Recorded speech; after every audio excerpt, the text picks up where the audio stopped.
Shalom.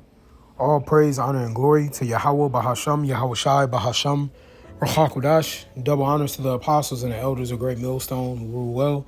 And peace and mercy to the hopeful elect, the 144,000 men that are doing this work in sincerity and in truth around the four corners of the earth. And much love to the one-third and the innumerable multitude of you believers out there.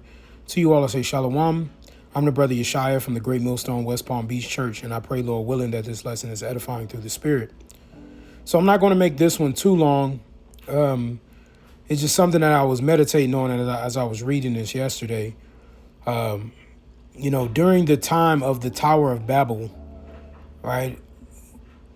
That's when language, the purity of language, was stripped from the earth. Okay, and I'm going to read it, but it's very important to understand that that was something that was taken because of the wickedness of men. But through the righteousness of men, the Lord is going to return unto the earth a pure tongue where everybody can speak together again. Everybody can speak in one consent. We can understand each other. And see, right now, that's always when you go to places, there's always a language barrier is what it's called, a language barrier. So you go and speak to a Hispanic. If you don't speak Spanish, you can understand nonverbal cues, but maybe you can try to pick up on what he's saying, but you won't really understand him. Or speak to a Russian or a Ukrainian or someone who's Asian. You won't be able to understand them because of what the disbursement during the time of the Tower of Babel. And we know that the word Babel goes back to Babal, which means to confuse or confusion. Okay, and so now that's what they tried to reinstate with the English language.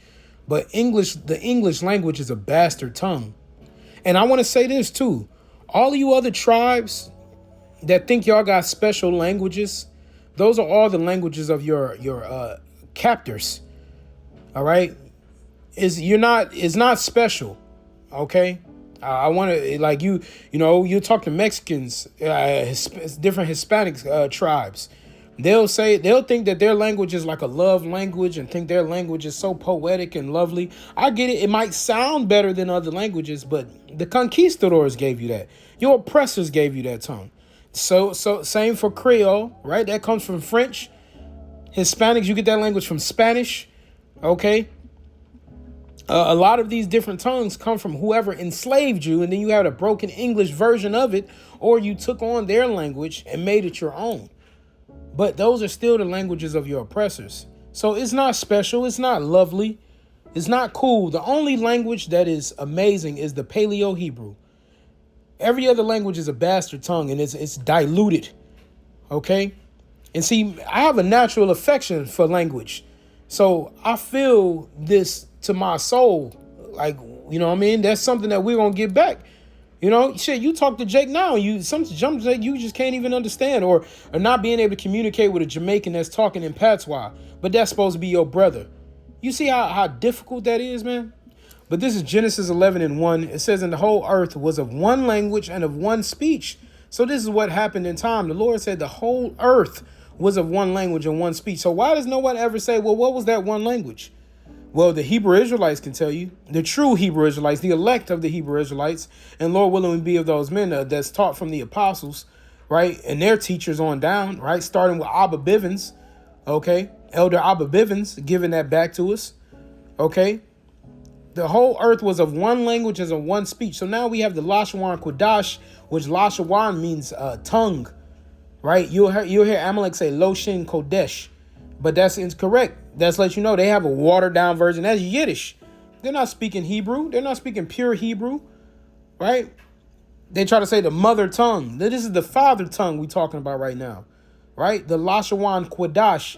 Lashawan meaning tongue and Quadash meaning holy, right? Or you can say Lashawan Tahar, the pure tongue, right? So the holy language, Lashawan can mean tongue or language. The holy language or pure language, holy tongue or pure tongue. Okay, so that pure tongue was the Paleo Hebrew, man, right? Characters that our forefather Adam was speaking, right? It says, and it came to pass as they journeyed from the east, and they found a plain in the land of Shinar, and they dwelt there, and they said one to another, go to, let us make brick and burn them thoroughly. And they had brick for stone, and slime had they for mortar. And they said, go to, let us build us a city and a tower whose top may reach unto heaven, and let us make us a name, lest we be scattered abroad upon the face of the whole earth. So everybody in the Bible who's always trying to make a name for themselves and was not gifted it by Yahweh Bashim Yahushai, they've all been slaughtered, trampled down, taken over, destroyed.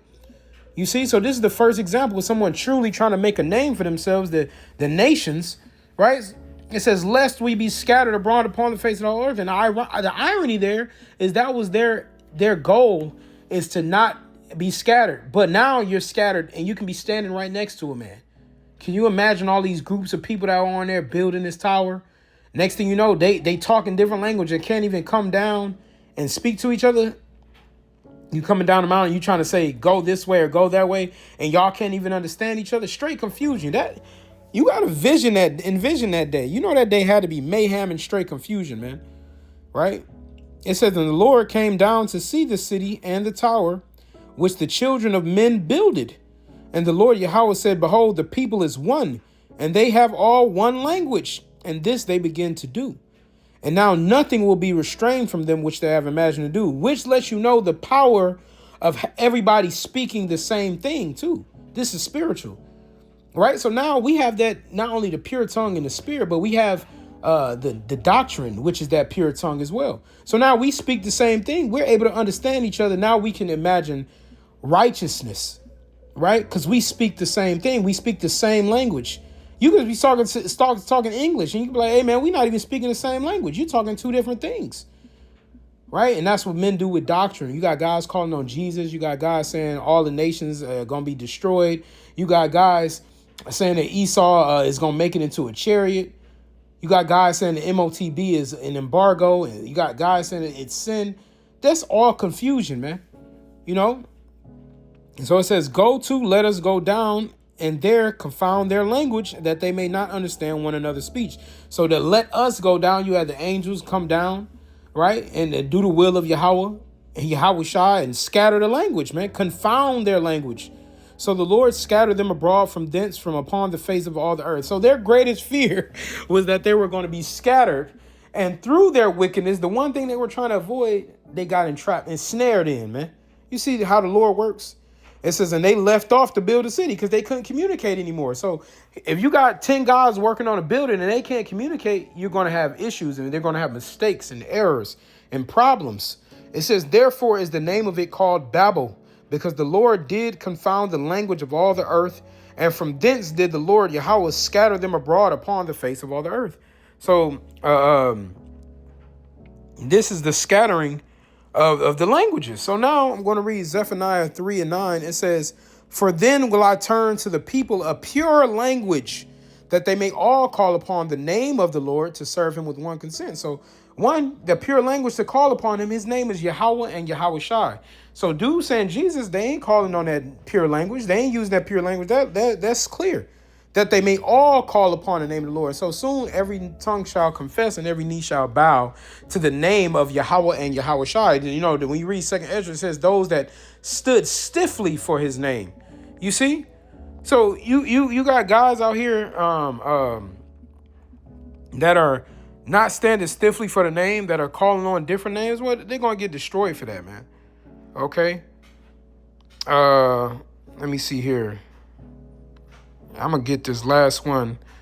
It says 1 Corinthians 12:26. I started 25. It says that there should be no, I started 24. For our comely parts have no need, but the Most High have tempered the body together, having given more abundant honor to that part which lacked. That there should be no schism in the body, but that the members should have the same care for one another. And that's what we do through the Spirit. And whether one member suffer, all the members suffer with it. Or one member be honored, all the members rejoice with it. Now ye are the body of Yahweh Shai, and members in particular. And the Most High has set some in the church, first apostles, secondly prophets, thirdly teachers, after that miracles, then gifts of healings, helps, governments, and diversities of tongues. So that diversities of tongues is men speaking in different languages. But the time is gonna come where brothers gonna be speaking in different languages, and you never took a class for it. It says, are all apostles, are all prophets, are all teachers, are all workers of miracles, have all the gifts of healing, do all speak with tongues, do all interpret, but covet earnestly the best gifts, and yet I show you unto a more excellent way. So speaking in tongues is a beautiful thing. That's what's helping the ministry, right? It says our line is go out throughout the four corners of the earth. So brothers are using the internet, YouTube, different things like that, speaking in different tongues in different languages so that we can edify the elect. You see the beauties how the Lord scattered the tongue in the beginning, but now how he's using the same thing to bring back the elect of the nation of Israel. Whoo! Yahweh Hashem Yahushua, cold, man. Cold. You see, but we're going to get that back. Brothers going to be speaking in different tongues, different languages. And then in the kingdom of heaven, it ain't going to be no Mandarin speaking. It ain't going to be no Cantonese. It ain't going to be no patois. It ain't going to be no French. It ain't going to be no Spanish. The only time they're going to be speaking that is when we first bring them into captivity. But after through them 1,000 years of slavery, they're going to learn the Lashawan Kodash. And then the whole earth is going to be speaking that. But the thing is, the earth is going to be dealt in righteousness now. So that the Tower of Babel is never going to happen again, man. Because Yahweh Shem Yahushua and the elect are going to have complete authority over the earth. And nobody's going to ever try that wickedness again, man. You know, so I just wanted to get that through the spirit. It was something that was on my mind, you know. So, hey, I pray, Lord willing, that this lesson was edifying. I want to give all the praise, honor, and glory to Yahweh Bahasham, Yahweh Shai, Bahasham, or Chakodash, double